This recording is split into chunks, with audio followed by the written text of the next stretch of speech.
सर्वेभ्यो नमो नमः।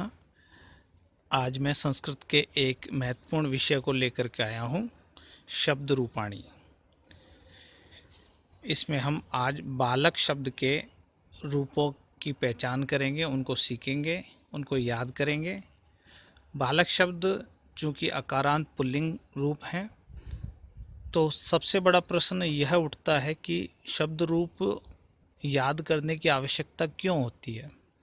क्या कारण है कि सर्वप्रथम शब्द रूप याद करने के लिए कहा जाता है।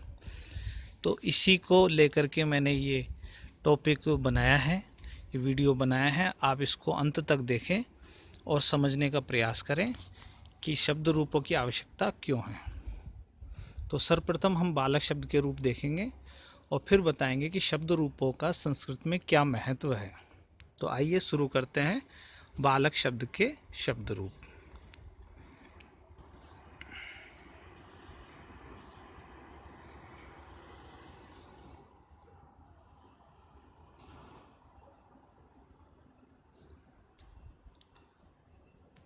बालक शब्द अकारांत पुल्लिंग है। अकारांत का मतलब होता है कि यदि बालक शब्द को देखा जाए तो बालक शब्द में अंत में क वर्ण आता है, क, और अंत में क और अ।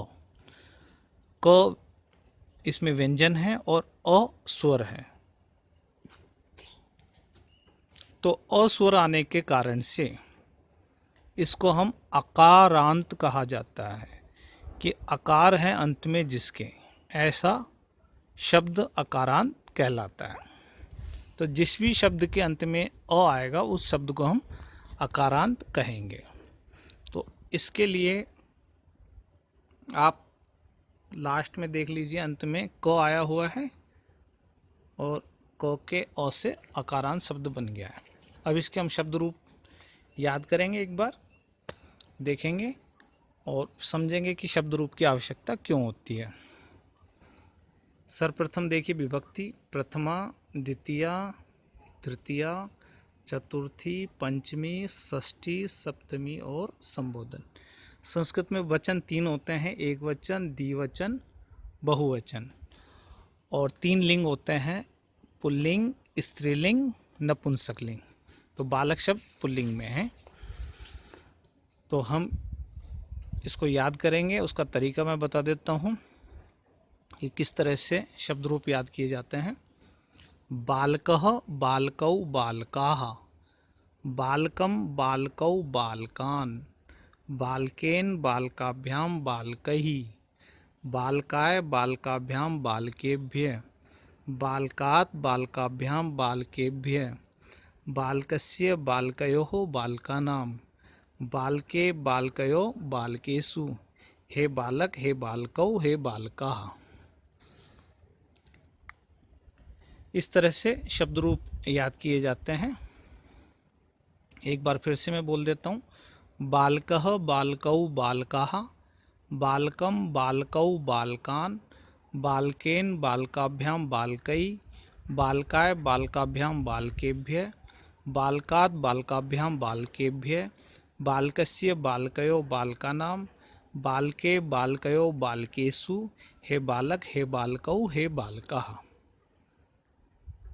अब देखिए इसका तरीका है, द्विवचन सबसे आसान रहता है कि यहाँ दो जगह आता है, बालकौ बालकौ।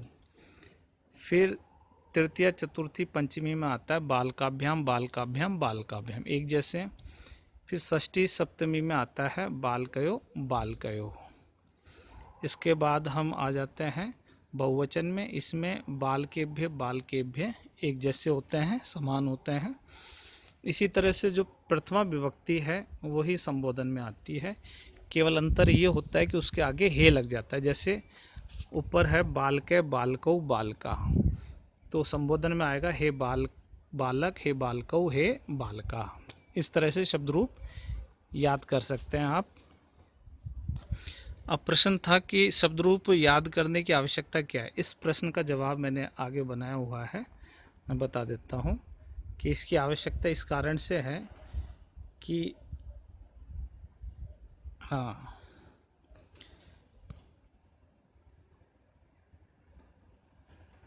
शब्द रूप के साथ जो कारक और चिन्ह इन दोनों को मिलाया जाता है। संस्कृत एक ऐसी भाषा है कि उसके जो चिन्ह हैं उसके शब्द रूप के साथ जुड़े होते हैं, लेकिन हिंदी भाषा में वो चिन्ह अलग हो जाते हैं और वाक्य निर्माण में उनको अलग करके लिखा जाता है। लेकिन संस्कृत में ऐसा नहीं है, संस्कृत में चिन्ह उसके साथ जुड़े होते हैं। तो इन शब्दों के क्या अर्थ हैं वो मैं कारक चिन्हों के द्वारा आपको बताऊंगा। आप जरा ध्यान से देखिए कि बालकः, बालक का मतलब है एक बालक, एक वचन का है, एक बालक, और उसका चिन्ह देखिए ने, एक बालक ने, कर्ता कारक है। इसी प्रकार बालकौ, दो बालकों ने, द्विवचन मतलब दो, बहुवचन दो से अधिक, बालकाः बहुत सारे बालकों ने या दो से अधिक बालकों ने। द्वितीय बालकम, एक बालक को, बालकौ दो बालकों को, बालकान बहुत से बालकों को।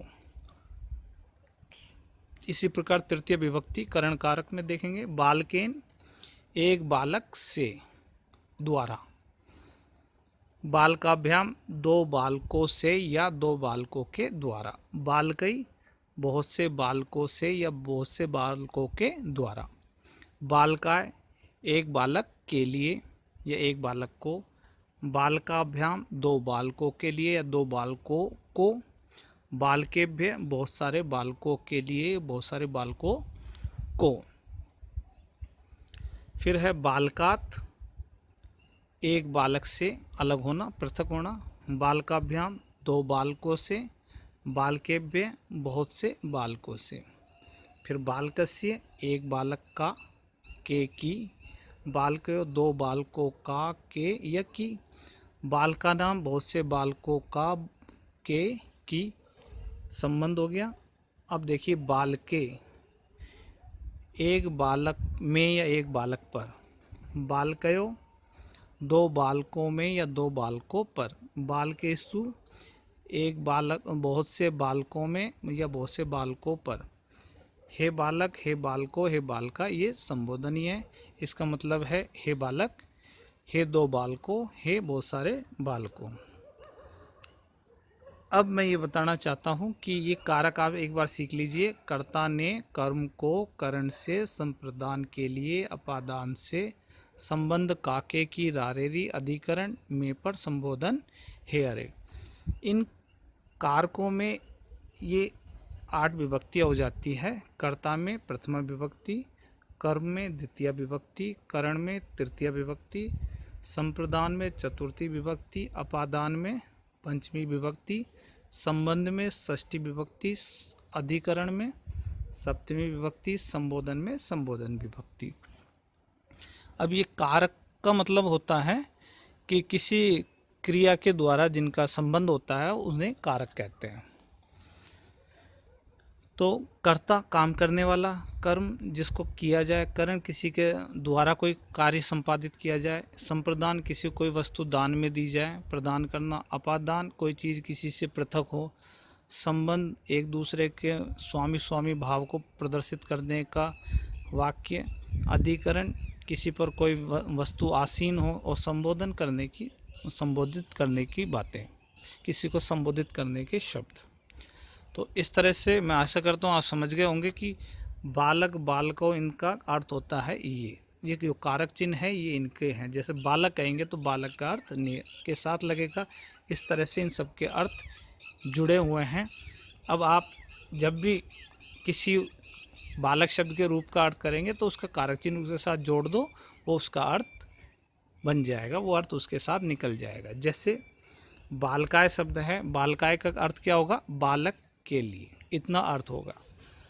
बाद में क्रिया शब्द जोड़ देंगे तो वाक्य हमारा पूर्ण हो जाएगा। इसके लिए भी मैं एक वीडियो बनाऊंगा, उसको भी आप देख लीजिएगा। इस तरह से इस वीडियो को देखने के लिए आपका धन्यवाद। आशा करता हूँ ये वीडियो आपको पसंद आया होगा। आपको अच्छा लगे तो लाइक करें, शेयर करें, सब्सक्राइब करें, और बहुत बहुत धन्यवाद वीडियो देखने के लिए। जय हिंद।